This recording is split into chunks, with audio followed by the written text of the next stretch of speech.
Guys welcome back to the channel. आज का हमारा जो टॉपिक है बहुत बहुत बहुत इंपॉर्टेंट टॉपिक है।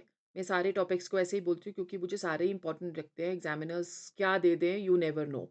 नाउ ओवर हियर हम लोग इसको टॉपिक को आज जो कवर कर रहे हैं we are also going to link it with the periodic table. तो थोड़ा सा उसके बारे में भी हम लोग करेंगे because we are talking of the relative strength of acids. ठीक है, so we are going to talk of relative strengths of acids and bases. We are going to connect this to the ionic equilibrium. We are going to connect this to the periodic table trends.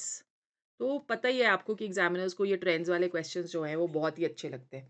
तो let's just take a quick introduction first. तो जब भी हम लोग relative strength acids का करते हैं तो हमें पता है कि जो एसिड होती है उसका acidic character is due to the release of H positive ions. कितनी ईजिली वो इस H पॉजिटिव आयंस को रिलीज कर सकती है उतनी ही स्ट्रॉन्ग एसिड होती है which is going to give the value of acid constant Ka. So greater the value of Ka, more is going to be the strength, right? So the extent to which an acid property is given by an acid is a measure of its strength.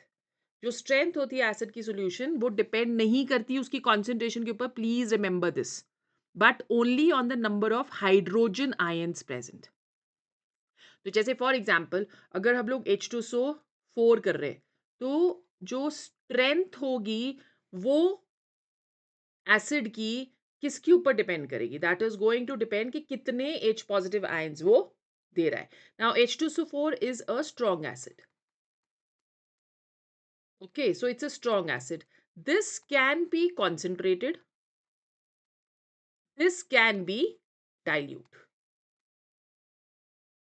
तो concentration H positive ions की depend करती है ionization of the acid के ऊपर।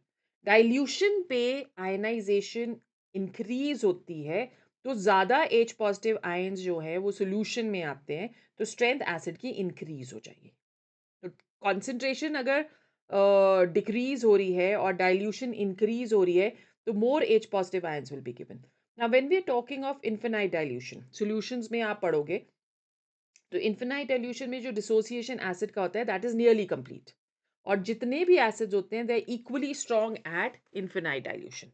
ठीक है, so concentration H positive ions का at all other dilutions of equimolar solutions of the acids वो जरूरी नहीं है कि इक्वल हो। Okay, now there are various methods to calculate the strength of the acids. We are going on to the first one, which is conductivity method. So degree of dissociation जो weak acid की होती है alpha, that is equal to lambda upon lambda infinity. Electrochemistry में पढ़ा हुआ है। So degree of dissociation अगर हम लोग ले रहे हैं alpha 1 and alpha 2 of two equinormal acids, तो एसिड 1 के लिए जो अल्फा 1 है that will be given as lambda 1 upon lambda infinity 1। Lambda infinity is the conductivity at infinite dilution. ठीक है, and for acid 2 lambda 2 would be given as lambda 2 upon lambda infinity 2। तो infinite dilution में जितने भी weak electrolytes होते हैं उनकी almost same value of lambda infinity होती है। So therefore we can say over here that lambda infinity 1 that is equal to lambda infinity 2, right? So strength of अगर हम रेशियो लेते हैं strength of acid 1 upon 2, that is degree of dissociation of 1 upon degree of dissociation of 2, that will be equal to lambda 1 upon lambda 2। ठीक है, अब lambda 1 क्या हो गया, that is 1000 into specific conductivity which is kappa 1 upon concentration upon 1000 into specific conductivity of the second acid kappa 2 divided by C. So 1000 cc cut गया तो इसका मतलब this will be equal to kappa 1 upon kappa 2. So degree of dissociation of the first acid upon degree of dissociation of the second acid, that can be calculated as kappa 1 upon kappa 2. ठीक है. Then second जो हमारे पास method आता है that is comparing dissociation constants. तो अगर हम लोग बोल रहे हैं कि K1 and K2 these are the dissociation constants of two acids. ठीक है. सो एक की dissociation degree of dissociation is alpha 1, दूसरे की degree of dissociation is alpha 2, right. And we are considering over here, please remember, अगर equinormal आपको question में दिया है तब ये वाला फंडा आपका यूज होगा. So we are considering over here equinormal solutions, very important. Okay. तो अगर हम लोग इक्विनॉर्मल सॉल्यूशंस लेते हैं और ऑसवाल्ड्स लॉ को अप्लाई करते हैं तो अल्फा 1 की वैल्यू क्या आ जाती है? Under root of K1 upon C. और अल्फा 2 की वैल्यू क्या आ जाएगी? Under root of K2 upon C. ठीक है. तो डेफिनेटली अल्फा 1 अपॉन अल्फा 2 क्या आ गया? That will be equal to under root of K1 upon under root of K2. तो डिसोसिएशन कांस्टेंट्स अगर आपको वीक एसिड के दे रखे हैं तो आप बहुत आसानी से अल्फा की वैल्यू जो है वो इससे कैलकुलेट कर सकते हो. फिर हमारे पास एक मेथड आता है थॉमसन थर्मल मेथड. इस मेथड में heat of neutralisation of two acids is determined. तो यहाँ पे हम लोग फंडा ले रहे हैं हीट ऑफ न्यूट्रलाइजेशन का. पता है ना हीट ऑफ न्यूट्रलाइजेशन क्या होती है? Heat of neutralization is the amount of heat released when 1 mole of an acid is completely neutralized by the second one. ठीक है. तो यहाँ पे हम लोगों ने let's say कि एक की जो heat of neutralization है that is X और दूसरे की heat of neutralization is Y, right? And we are taking this in calories. तो 1 ग्राम इक्विवेलेंट जो ईच एसिड का होगा उसको हम मिक्स करेंगे और उसमें हम लोग डालते हैं NaOH. Okay. So now total heat evolve हम कैसे कैलकुलेट करते हैं? Total heat evolve, let's say we are taking that as Z, that will be equal to NX plus 1 minus NY. ठीक है. X तो हीट ऑफ न्यूट्रलाइजेशन और Y heat of neutralisation of two acids हो गया. N हो गया gram equivalent of NaOH क्योंकि we are adding NaOH over here. So N is the gram equivalent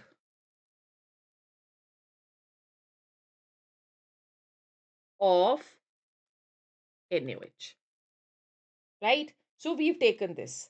So can you calculate the value of, just give me a second.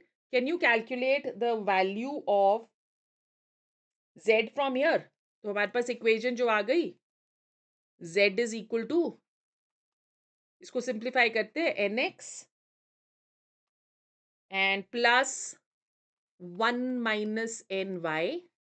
Simplify करने से ये हमारे पास आ जाएगा NX plus Y minus NY. ठीक है. तो Z minus Y क्या आ गया? That will be equal to N X minus Y.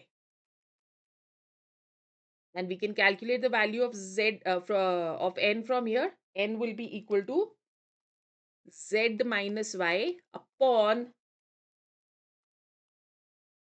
sorry, X minus Y. ठीक है. अब strength of acid 1 upon strength of acid 2 अगर हम लोग ले रहे हैं that is given as N upon 1 minus N. So we can take the value of N over here. यहाँ से तो हमारे पास सॉल्व करके ये आ जाता है Z minus Y upon X minus Z. So this is the ratio of strength of acid 1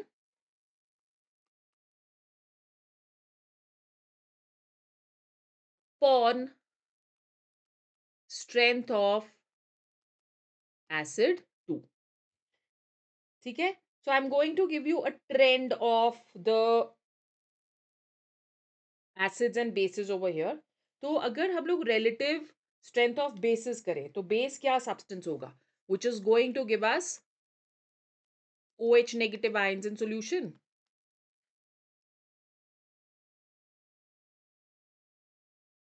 है ना? तो स्ट्रेंथ जो बेस का है वो डिपेंड करेगा किसके ऊपर? OH नेगेटिव आयंस की कॉन्सेंट्रेशन के ऊपर. Alright. So when we're talking of relative strength of some acids, which are the trends which are there, ये trends आपको याद रखने पड़ेंगे because these are going to be very very important.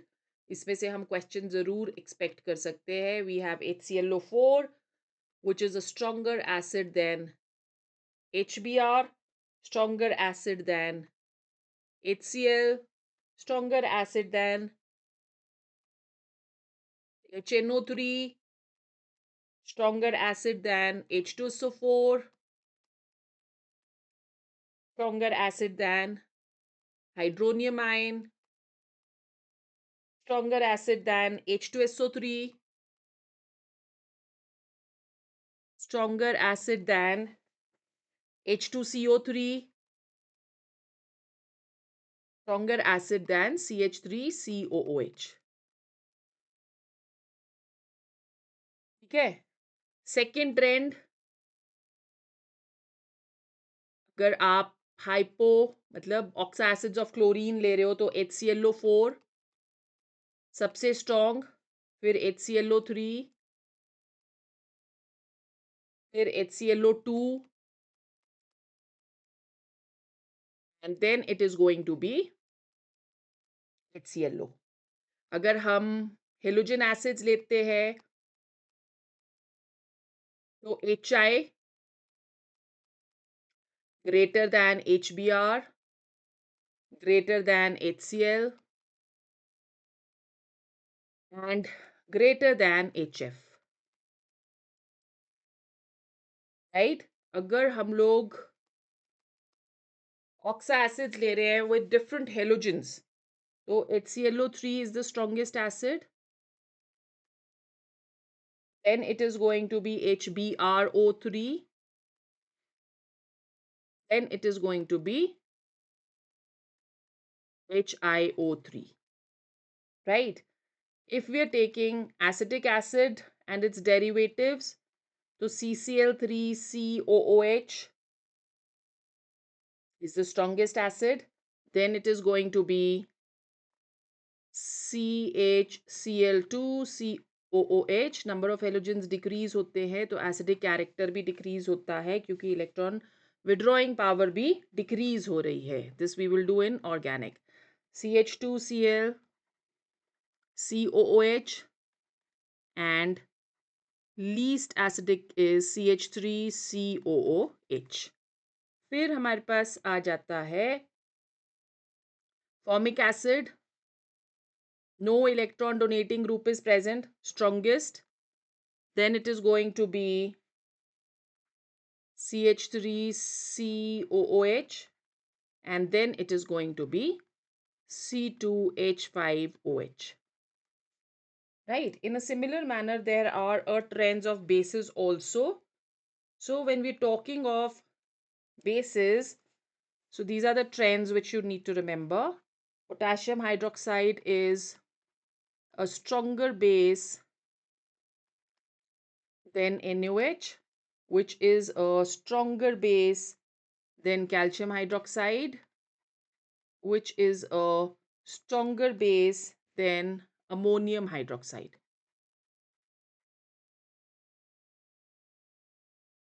Number 2, अगर हम लोग ले रहे हैं अमोनिया के डेरिवेटिव्स डाइमिथाइल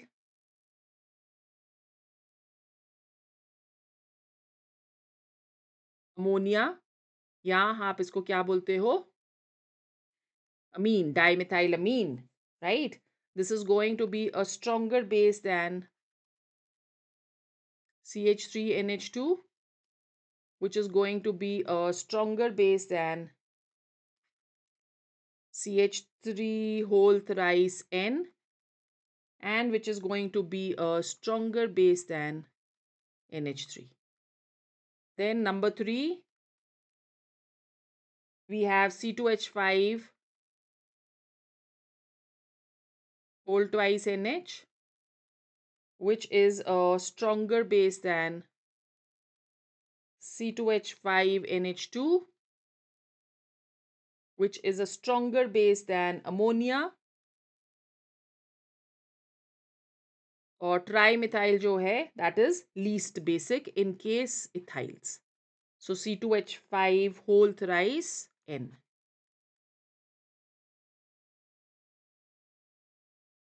फिर अगर आपको इस तरह का ट्रेंड दिया है, NOH सबसे स्ट्रॉन्ग बेस है, then it is NH3, then it is H2O. The fifth trend is ammonia is a stronger base than hydrazine, which is a stronger base than hydroxylamine.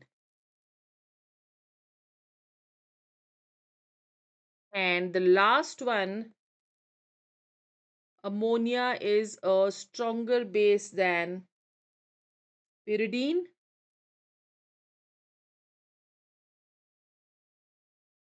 which is a stronger base than aniline.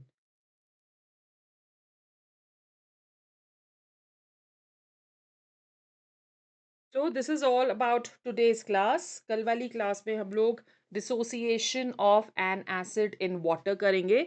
So till that time, keep revising. I shall see you soon.